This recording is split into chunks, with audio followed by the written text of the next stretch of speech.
చూపుచున్నారో వాని దేవుడు ఆశీర్వదిస్తారు. లోపల మనం తల్లి భయం లేదు, తండ్రి భయం లేదు, దేవుడి భయం లేదు, గురువుల భయం లేదు, పెద్దల భయం లేదు, ఏ భయం లేని వాడు ఎందుకు పనికిరాని వాడు అవుతున్నాడా? కొన్ని విషయాలు చూస్తున్నాం మనం.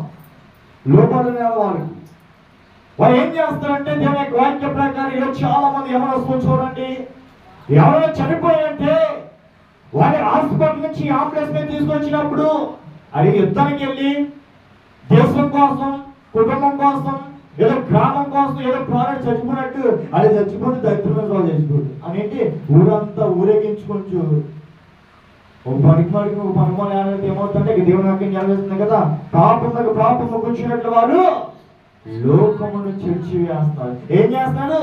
వాడిని హాస్పిటల్ తీసుకుంటూ వస్తూ బాంబులు పేల్చుకుంటూ బండి మీద ర్యాలీ చేసుకుంటూ వస్తూ అన్నిటికి తీసుకొస్తున్నారు. అదేదో యుద్ధానికి వెళ్ళి దేశం కోసం, రాష్ట్రం కోసం, కుటుంబం కోసం ఏదో చేసినట్టు అది చచ్చి ఎలా చచ్చిపోడు, యాక్సిడెంట్ చచ్చిపోడు.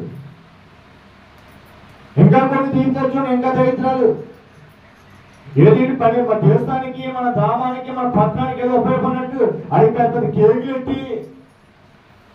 కేకులు కొంచి అది పెక్షులేంటి పనికొచ్చేదా? అది దేశానికి ఉపయోగపడే ఆ పని చేయి. ఏ పనికి భగవంతుడా అది పాపానికి పాపము కూర్చున్నట్టు చాలా మంది అయిపోరు.